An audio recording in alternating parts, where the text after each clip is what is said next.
आमिर साहब, sugar commission के report के बाद सर जितने मुकदमात दर्ज हुए थे उनमें पहले तहकीकात हुई, लोगों को तलब किया गया, लेकिन गिरफ्तारियां फिर भी नहीं हुई। इस केस में तो शुरुआत ही सर गिरफ्तारियों से हुई है, तो क्या ये दुरुस्त तरीका है? देखिए किरण, हम जरा इसको डीपर देखते हैं कि पिछली 2 तिहाइयों से ये जो अकाउंटेबिलिटी का प्रोसेस है, चाहे वो नैब करती है या एफआईए करती है, अनफॉर्चुनेटली ये एक पॉलिटिकल विक्टिमाइजेशन का टूल बन गया है, जिसको जिस वक्त जिसकी जरूरत होती है, जिसको प्रेशराइज करना होता है, केसेस आते हैं।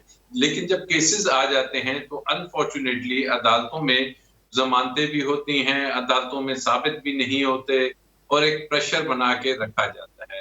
ये जो शुगर कमीशन की रिपोर्ट थी या यूरिया खाद की थी, ये पिछले अखबार में इस पे बड़ी उन्होंने इस पे ऑप्टिक्स दिखाई और कहा गया कि जनाब ये हो रहा है, लेकिन हमें नजर नहीं आया कि नैब ने या एफआईए ने कोई उस पे एक्शन लिया हो। हालांकि उस वक्त जहांगीर तरीन का नाम आ रहा था, शहबाज शरीफ का नाम आ रहा था और हमजा का, और उसके अलावा मोहन्नस इलाही साहब का, इन तमाम नाम आए थे और इसके अलावा खुसरो बख्तियार का नाम भी आया था।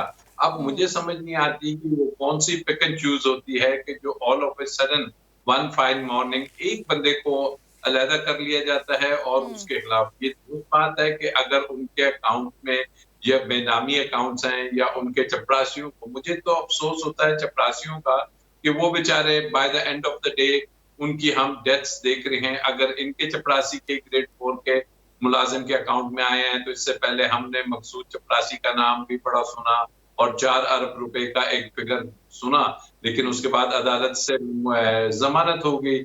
उससे पहले हमने देखा जी जहांगीर तरीन साहब मुल्क छोड़ के चले गए, एक दफा इसी खौफ से शायद गालबन फिर वापस आए और फिर प्रेशर डाला गया और जमानतें और केस नहीं चले।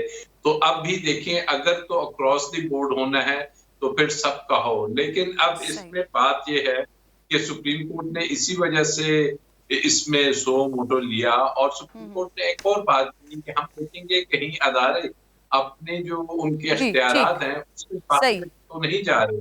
बिल्कुल तो ये ठीक वो है। तमाम चीजें